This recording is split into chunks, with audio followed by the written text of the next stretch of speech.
And when it comes to how we can do that, first thing, let's talk about payments localization. And of course, during the morning, we spoke a lot about APMs, we spoke about cards, etc.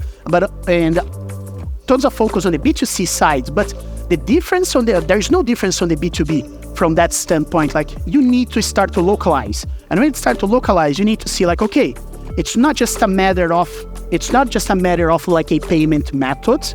It's a matter of like having all the aspects of the chain localized. And a good thing is that right now there are ways that you can do that without the need of you guys putting like a massive effort, everything, setting up entities, etc. There are much leaner ways that we can discuss on how doing that.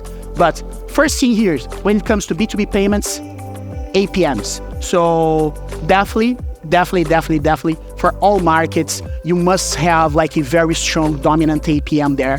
So Pix in Brazil, UPI in India, PSC in Colombia, OXXO in Mexico, like pretty much each single country has a very specific payment method that's pretty much already suitable for the B2B. So we can discuss, we are going to pass through some of these payment methods, but for each market, we can pick and choose, like, okay, I need to enable this one here, because with this one, I'm going to cover like 67% of like the corporate markets and be able to already optimize a good piece of that. So APMs is definitely extremely critical.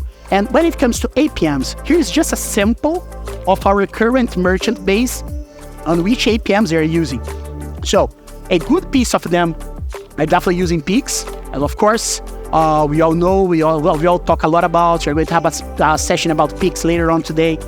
Spain, Mexico, great payment methods. Definitely, from my point of view, when it comes to Mexico, for B2B transactions, Spain is definitely the best choice.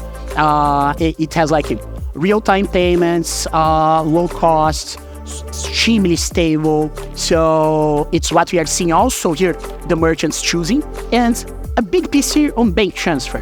Quick highlights on bank transfer. Here's not only the vanilla bank transfer standard EFT.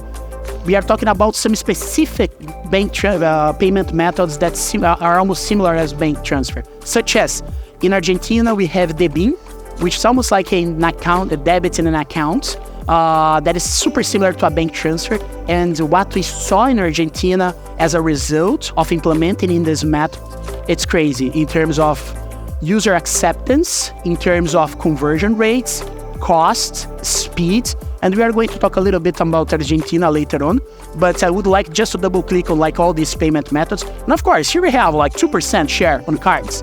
We still have companies with corporate cards, paying bills, etc. But definitely from like our merchant base, that's definitely very far. And that's also crossed with some other studies that we did as well.